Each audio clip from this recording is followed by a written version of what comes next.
Prime was launched, according to its official website, to showcase what happens when rivals come together as brothers and business partners to fill the void where great taste meets function.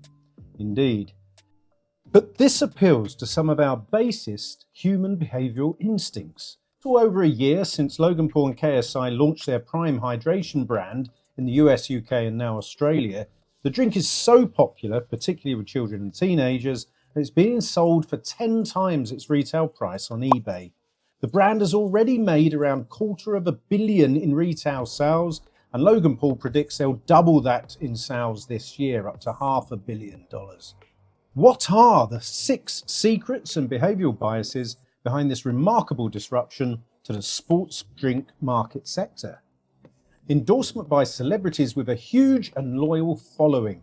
The rivals turned business partners' massive social media following is clearly a huge reason behind the brand's success. They have a combined reach of nearly 100 million followers on YouTube, Twitter and Instagram. This reach is with mostly regular subscribers and followers, not just one-off viewers. A similar story you'll see is played out with Ryan Reynolds' Aviation Gin.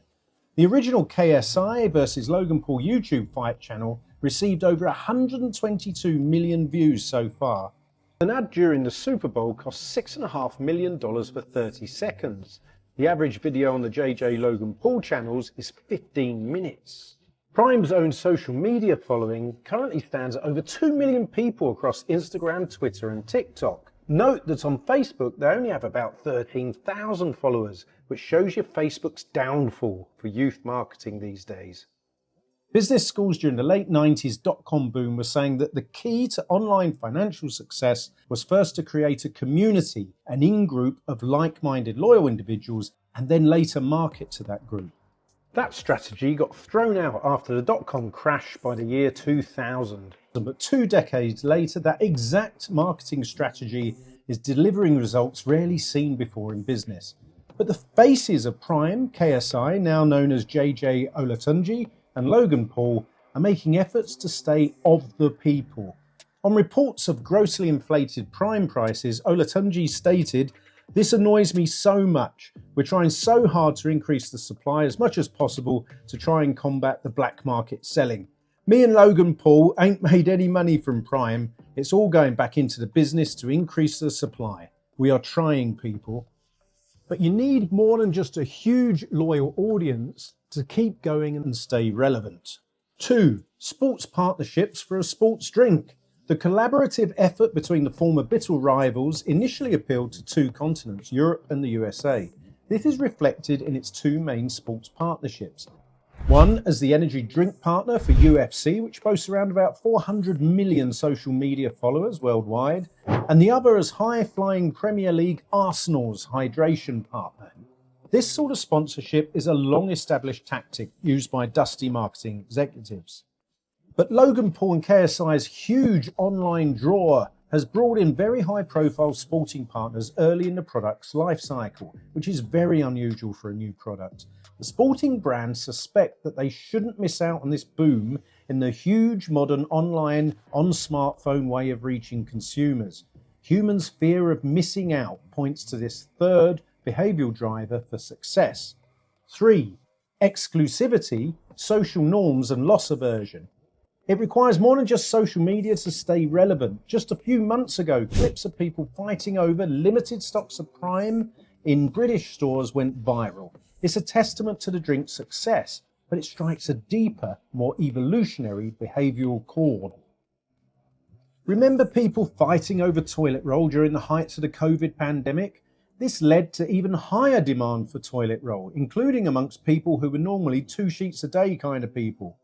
This is something called the bandwagon effect, where people do something mostly because other people are doing it. This effect is particularly strong in situations where people feel uncertain or unsure, and particularly amongst younger people, when they want to fit in and establish themselves in a particular group. They crave social proof. When Prime was launched first in the United States to overwhelming popularity, UK fans had to wait until the end of the year to get their hands on it. This built up anticipation.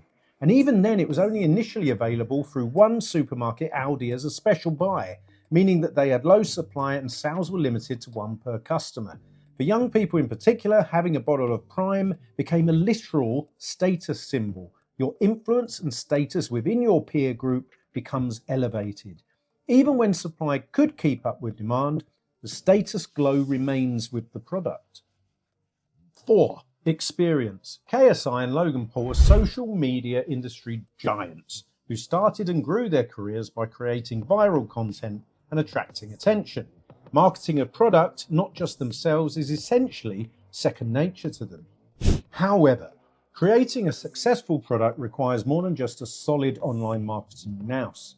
The drink is actually manufactured and distributed by a relatively small but experienced beverage production company in Louisville, Kentucky, called Congo Brands. Heard of them? No, I thought not. Congo's head office is now having to relocate to bigger premises, but there's more. Company's house doesn't even list either Logan Paul or KSI as holding a controlling share in Prime Hydration UK. Congo is owned by two gentlemen called Max Clemens and Trey Steiger. Prime is really the brainchild of Congo's executives, who are the majority shareholders in Prime's, not Logan Paul and JJ Olatunji. 5. A good product. Prime is actually a decent product. As far as sports drinks go, Prime has made a successful brand out describing the drink as a naturally flavoured beverage that has real coconut water. It is genuinely healthier than many other sports beverages. The main hydrate drink comes in 8 bold flavours, contains that coconut water, amino acids, which is apparently a good thing, antioxidants, vitamins and electrolytes. There's no added sugar and no caffeine or taurine that you might find in other sports drinks. There's hydration stick, a powdered version that can be dissolved in water, and the energy line. If it is an energy and caffeine boost you want, the Prime Energy variant has it in spades. It contains 200 milligrams of caffeine, more than twice as much as a can of Red Bull. In fact, you can't find that caffeinated option in stores in Australia because its caffeine levels are double the legal limit for children, about 1.5 espressos. And 6, a growing sector. Overall, the global sports drink market size was valued at about 24 billion last year, and it's forecast to increase around 50% in the next 5 years. For comparison, Monster Energy sales for 22 was 6.31 billion, and Red Bull earned around $10 billion, having been launched in Thailand in 1976 and from Austria in 1987. Prime, as we've heard, is forecast to achieve an incredibly impressive $500 million, that's $500 million in revenue in its second year. But think about it, that's actually under 2% market share. For comparison, Coca-Cola was an immediate hit in 1886, and by the end of its first year, Coke creator Pemberton was selling an average of 9 servings a day.